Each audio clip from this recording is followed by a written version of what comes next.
everyone, welcome to Communicast. Today we have got someone very special with us, Professor Aditya Kedari sir. Welcome sir. Thank you. He is not just a law professional but also a national level rower and has also been an UPSC aspirant. He made India proud at the Asian Indoor Rowing Championship. Honestly, I can barely manage to balance assignments and Netflix, and here is balancing law and sport at such a level. Sir, we are super excited to have you with us. Thank you. Thank you so much. So let's begin with our first question. Sir, your journey has gone through so many unique phases, from academics to sports and then to teaching. Can you take us back to the starting point? How did it all begin for you? See, basically, after 12th standard, normally the norm is do engineering. That is the norm. At least when I was preparing, it was like if you're good in science, you should take engineering. If you're bad in maths, you should go for law. And if you're good in biology, you should go for MBBS. So that was the norm at that time. Okay, and if you get very less marks, then you can go for other streams. So I took admission in engineering. I did my engineering, but at the end of my last year, like final year of my engineering, I did it from MIT itself. Go through at that time it was under Pune University. I decided to go for UPSC. That I want to be in the Indian Police Service, IPS. So I took that conscious decision, and I knew that this is risky, right? So I started preparing after my graduation got completed. Otherwise, what normally happens, people start from 12th standard itself. But after graduation, I started. While preparing, obviously, I had faced a lot of challenges in UPSC, and my father said that like this, your years might got, you might invest your years, but if you don't succeed, then what? So then I took to law, because law and UPSC are little complementary, not completely, little complementary. So it helped in my preparation. And in law also, like I did LLM happened, NET happened, PhD admission happened. So it just happened. And during this whole phase, there were a lot of ups and downs. The only one thing I did consistently was fitness, exercising. In that time, our icons were like Salman Khan. And then from foreign, we had Arnold, Stallone, all those kind of people who inspired me to exercise. And my father also exercises. So obviously, genetically, we guys exercise. So it pushed me to be fit. I got a friend circle also. So throughout all these phases, only one thing I kept consistently doing, that's exercise. So that led me into sports. Started by doing archery after lockdown. Neeraj Chopra, he inspired me because after the Corona lockdown, Olympics happened, and Neeraj Chopra won the gold medal in the Olympics. And at that time, I was inspired. And I said, okay, not necessary you should go for Olympics, but at least for state level, district level, you can play at least. You should play. And that's how it started, archery, and then came to MIT, came to know about rowing, and just things happened. That's amazing. Meanwhile, my inspiration for BCA was basically computer lab, as you see. But your story is way more powerful, sir. Moving ahead, since we are tech students, we are curious. So, how important do you think basic legal knowledge is for ITA and BCA students in today's digital world? Not only technical students, all people should know the law. Because in the court, you can't say that I didn't know the law. You can't say that I didn't know the rules and regulations. You are held liable in the court of law. You can't take defense key. I didn't know that there is death penalty for murder. You should know the law. So whether you are from any field, but specifically with respect to students from technical field, they should know about the Information Technology Act, which is the cyber law of India. Although personally speaking, it's a little outdated. It needs to be amended. It needs to be rectified. But you should know what is digital privacy. You should know digital defamation.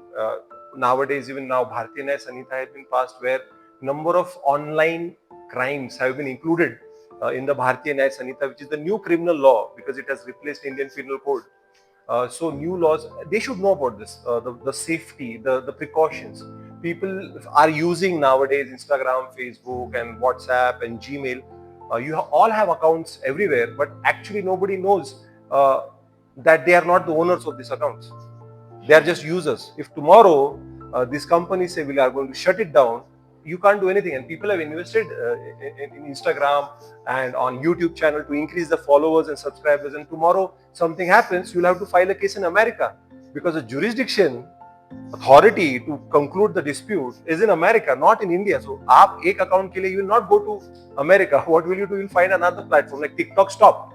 People came to Instagram. So this Instagram is the new TikTok. So basically, you should know the laws, so it will keep you safe in the cyberspace. Makes sense. I guess we tech students focus on coding bugs, but forget about legal bugs that could land us in trouble. No, if you know the law, it will not land up in trouble. It will save you from trouble. If you have not done anything wrong, अगर आपने कुछ गलत नहीं किया तो डरना क्या? Coming to the next question, every student has that moment. What am I doing with my life? What's your advice for students from any department about building a successful career? You have to define what is success first. And even today, I ask, what am I doing in life? It's not only students. A lot of people have midlife crisis. A lot of people have lived their life. What did I do?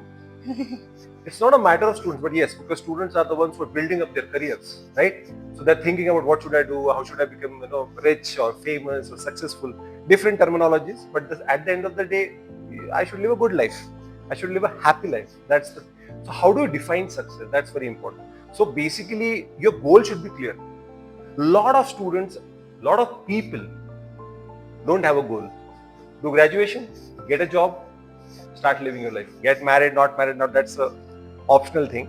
Get married, if suppose you get married, have kids, educate them, unka shadi kara do, and then die. And what did you do? You earn money, right? Yeah. Few people know about you, right? So that's also good life. For some people, it's a successful life. You born and then you got educated and then you got a good job and obviously there's promotion, salary increment. That's a successful life. You're happy. But for me, if you ask me what is success, success means if you're able to do things which you like.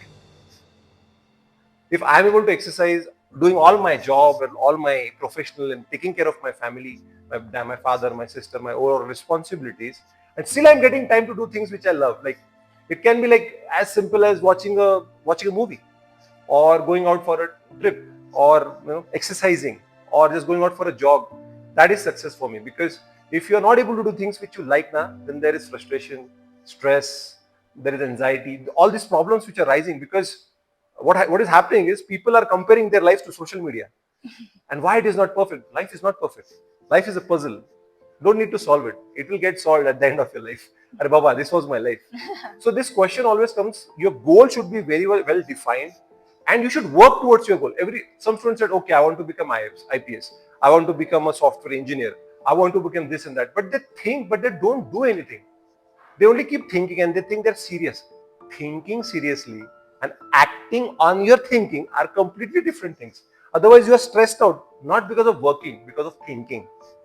So stop thinking and start doing. That's the mantra of successful life. Wow, so the secret is not just scrolling motivation post at 2 a.m. Good to know, sir. Now moving forward, since you have interacted with students from law, UPSC and IT management, what similarities or differences do you see between us? See, attitude is different. People who are from technical field, now I did my engineering, then I did my law. So I have this and I also did UPSC. So all people have different attitudes in life. Technical people are more solution oriented. Legal field, I'm right all the time. A lot of time it happens like that. If I'm arguing, I'm right. They start disputing all the things. But in technical thing, whatever needs to be done, get it done. The algorithm should run. The coding should function. I should get the output. So that is a technical mindset. And UPSC, you get people from different streams. Some are from art, some are from commerce, some are different fields. They have different attitudes. Some of the students who came to UPSC, majority of them were like, I have to work for my country, I have to serve something, I have to give something back to the society. And some of them had some other kind of, purpose, like, I'll get more money, I'll get power, there is scope for corruption, I'll go for this service, this is more chill, and, I can get famous in that service. If I go to foreign service, I'll go abroad. So there is a lot of different people. Every person has their own perspective. Not this is right and that is wrong. Depends upon the individual. Finally, it should not harm anybody, neither yourself, neither the society. So I feel everybody has a unique way of thinking and a unique attitude in life. Interesting. So law students argue with logic, and UPSC students with history, and IT students argue with error messages. Moving to the next question, it's truly inspiring how you managed to balance an academic career with such a physical demanding sport. What motivated you to pursue both with equal passion? I think motivation is something which is for time being, it's a little temporary thing. I think the most important thing in life is discipline. Physically challenging sport, yes, I do agree with that. Actually, when Neeraj Chopra won that medal, I was searching on Google what should a guy do in his mid 30s.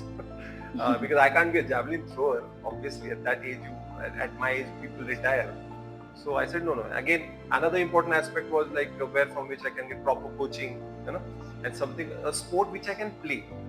So that's why I in my near my residence there is a academy for archery. So I started archery in 2021, and then I got those 3 gold medals at the national level. So there was a proper coach, and it was again financially not that expensive. Another aspect, money. That was not that financially. I mean, I was able to afford it. I was able to do it. So I started with archery. Uh, got little success, good success. But when I came to MIT, after coming to MIT, I came to know about this sport called as rowing because I did not know about this sport 1 year back, 1.5 years back. And then staff matches were there. I once just I was playing cricket. So once again, one of the faculty members told me, "Chalo, let's do rowing." So I said, "I can't row. I don't know how to row in a boat." He said, "No, no, it's a machine." I said, "What machine?" So I went there. I looked at the machine. I said, "Oh, yeah, yeah, this machine I have seen it in the gyms. It's for warm up." No, sir, there are world championships on this. I said, "What? Matches होते हैं इसके ऊपर?" Yes, yes, sir. Please try. And I gave it a try. I was good at it. Coaches looked at me and they said, "Sir, you have good potential." And I started training. And God's grace, because I've been exercising for the last 21 years, uh, only my if some problem happened with respect to my health or I was traveling, I stopped exercising. Otherwise, I never stopped exercising. So that helped me because suddenly a person who has nothing to do with fitness in the mid 30s can't become an Asian champion in 3 months. Last year, because it happened with me, people say I was lucky, my stars were good, but actually my coach Sandeep Hapkar sir, he said that it's not about the stars, it's not about the luck, it's about the hard work which he has put in for the last 21 years to keep himself fit and strong and stay positive. Because 2 interviews did not succeed. I had a couple of degrees, engineering, law, like no job. So it was tough phase, but still to be positive in life and to think that everything is going to be good. I kept that attitude, and that's why I think somewhere down the line, blessings of my parents and somewhere down the line, people around me who supported me, this was possible. Otherwise, one man army, this is a myth. You need, because MIT, ADT provided the facilities, provided the support, including Mangesh Karat sir, Rajesh S sir, we have Padmakar Phad sir, Suraj Bhoyer sir, Sandeep Hapkar sir. All this infrastructure and personals were had a key role in my success. Otherwise, it's not possible. So that's why physically demanding was there, but because I was fit for my age, actually much better, because your numerical age and your biological age is different for me. So that's the reason why I was able to pursue this sport. Otherwise, I would have just I said no, this I can't do this. My body is paining. I might injure myself. A lot of people do injure themselves. So I wouldn't have gone for that. But God's grace, he gave me the brains to exercise, and I'm keeping exercising. So that's why I was able to do it. That's so motivating. Meanwhile, we get tired just carrying our laptops across campus. Honestly, I don't know how you do it, sir. See, tiring. Even I get tired. A lot of times after college, 4:35, I want to sleep. I want to go home and I want to sleep. Sometimes what happens, I go to the boat club, MIT boat club, and I sleep for 1 hour in the boat club. I get up and I exercise. That's discipline. That's not motivation. It is not, because I have zero motivation. I want to go home. I want to sleep. It really happens every day. Tiredness for you people, it's mostly. I think it's mostly about nutrition. If you eat good food, if you eat nutritious food now, you will not get tired the way you are getting it today. Because nowadays mostly people are eating chips and burgers and pizzas and Maggies and cold drinks and like that. All processed food. It is not going to give you nutrition, which is essential for your body. So if you have proper food, like if you eat fruits, dry fruits, if you have milk and paneer or whatever, if you're not vegetarian, eggs, you can carry eggs, right? Boiled eggs. So depends upon what you eat. That will actually decide how fit you are. At the same time, if you exercise in the morning, you are very energetic. You can see at me that today, like it's afternoon, people have had their lunch, people drowse. Even I drowse, no problem, because in the morning I exercise, I feel drowsy in the afternoon. But once that 15-minute passes, I'm again normal. I'm excited to work because I'm eating good food. So tiredness is something related to nutrition and lack of sleep. As you only said, till 2 o'clock you're scrolling. isn't it? It's a concept called as bed rotting. Do you know this bed rotting?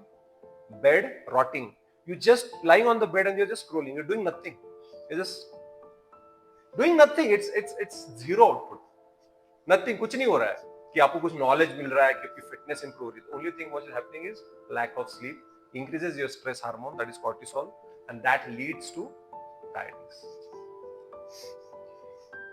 By the way, congratulations on your hat trick at the Asian Indoor Rowing Championship.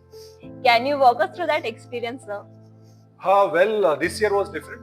Last year I had just one medal in my 500 meters. Last year it was like a new experience because at the international level I was new and I felt I don't belong there. Because when you see people from Singapore, South Korea, Pakistan, Sri Lanka, people from different countries and looking at their fitness, and because they have been in the sport for the last 10-15 years, I just started off. So I felt last year it was a very different experience because I felt I don't belong. I was scared. My legs were shivering. And in the first match I came fourth. So I said, no, I'm in the wrong place. But at that time coach came to me, what happened? I said, sir, I don't feel like I can win. Even though I had another race in the evening. Sir said, you're going to win gold. See, a lot of time we don't have belief in ourselves. Somebody else has to show that belief that you can do it. And that coach, I hardly knew him for one or a couple of days. He said, "Tu jeetne wala hai." So I felt okay, he's my coach, so he's just motivating me to do it, right? Arey kar lega tu, like that. Don't feel sad. What he said was very nice. He said, "What happened?" I said, "I came fourth." So he said, "You are fourth in Asia." I was like, "Yeah, I'm fourth in Asia. You're not some club level, right?" So that changed my mindset. I said, "Yeah, I'm not that bad." Because my technique was not that great. I was just a new person, 3 months practice. I was not like, so it happened. Next time round, I went to the race, I won the gold. But in the second time, it was different because my father had a cardiac arrest on 8th of April. And my nationals were there in April end, and Asia was there on May end. The 25th to 31st of May was my Asian championship. So I was very disturbed mentally this time around because I was well prepared, not like last time, like I was not well prepared, just 3 months preparation. But this time, whole year I dedicated myself to win the Asian Championship this time around. But my father was not well. I said, no, I can't leave him like this and go to Thailand for the matches, and I can't go for nationals and all. I said, I won't play because my father is not well. I should take care of him. Even though sister was there, but again, I can't just leave everything on her shoulders and go and play. So father told me that, see, my time is decided. Time, place, everything is decided. Once God switch off my button, I'll go. You will be not able to do anything in your life. You'll only, okay, what else would I have done? But my time is decided. He was like, just, you give shock 3 times. The cardiac arrest means your heart has stopped. So you give shocks to the heart to start. And maximum shocks you can give 3. On the 3rd shock, he rose, like his heart started. Otherwise, he was gone. So father said, the moment is written. This time it was not there. So what will you do staying here? Go at the national, play for me. Go to Asia, play for me. Play for your country. This will not come again. So I was like, okay. He gave me that confidence. Nothing will happen to me. You go, you standing here, sitting here in front of me, won't make me happy. Now I have a reason to stay like you. क्या हुआ Asia में? I have a reason to know कि क्या हुआ, क्या कब है match, कब है, क्या हुआ. That kind of I have something to look up to in the future. So another 1 month I'll have that kind of hope. My son will do something. So it was more mentally very I can say pressure. A lot of pressure was there. But thank God grace, support from Mangesh Karat sir and the whole management. I was able to go and perform, and I gave it everything. That's why hat-trick. I got 3 medals in 3 matches this time around. And this time around, everybody was like, this guy is come prepared. And mentally, I said, I just had in my, my father is watching, my mother is watching from above. They're watching me. And I'll do it for them. And I went all crazy. And God's grace, my mind and my health were in the right place. And that's why. That sounded intense. I would have probably fainted half and asked for Maggie instead of medals. Okay. And moving to the next highlight, You are the only player from Maharashtra to make it to consecutive Asian Championships. That's huge, sir. What does this achievement mean to you personally? Well, it changed my life, right? Uh, because I had credentials. I was engineer, I was law gold medalist, LLM silver medalist, net qualified, doing PhD, good teacher. I hope so. Students say that I'm अच्छा पढ़ाते हो, पता नहीं. Uh, Reasonable, like knowledgeable person, UPSC background, everything was there. Uh, but still, I felt something is missing because I had a big goal in my life. I wanted to be in the Indian Police Service. I was not able to do it. So always there was this kind of a vacuum. Something is missing. Although I have a very successful career in my academics, but I always felt something is missing. And I always felt I'll do something big in my life. What I don't know. Like people used to say you're crazy. I'm like, yeah, I'm crazy. Like, करना क्या चाहता है? कुछ तो बड़ा. क्या?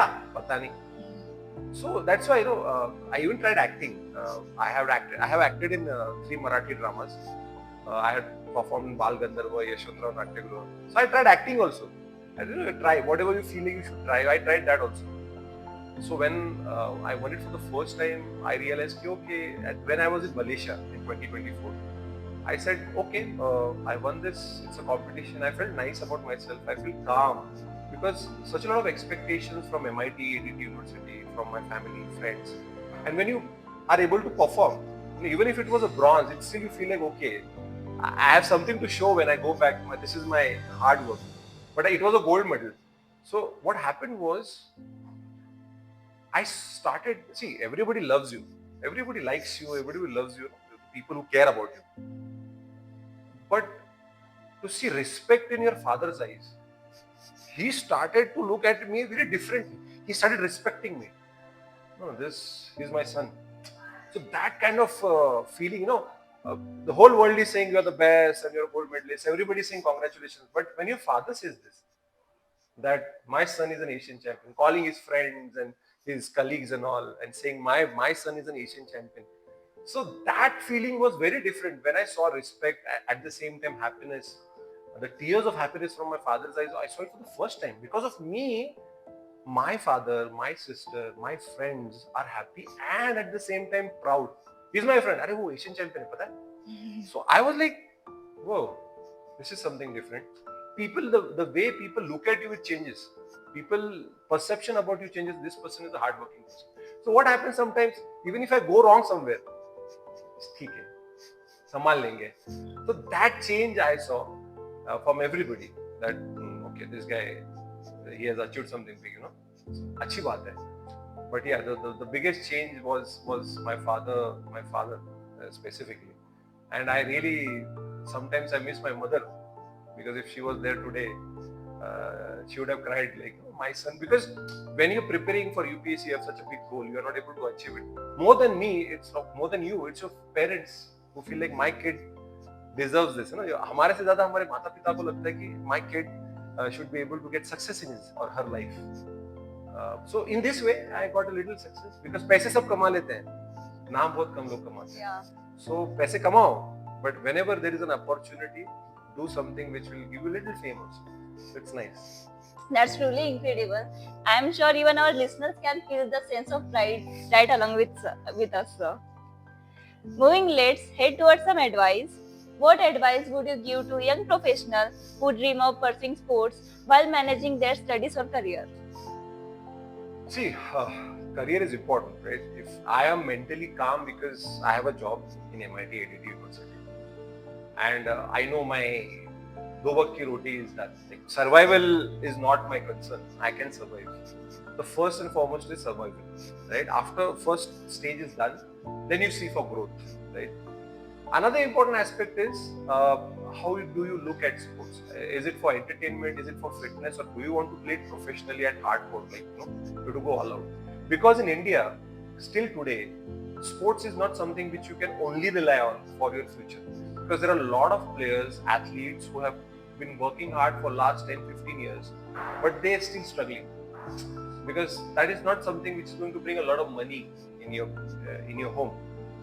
Because a lot of players, they become coaches, they do some, because majority of them are not able to have a good academic career. Like, you might have heard about Sachin Tendulkar, Mahendra Singh Dhoni.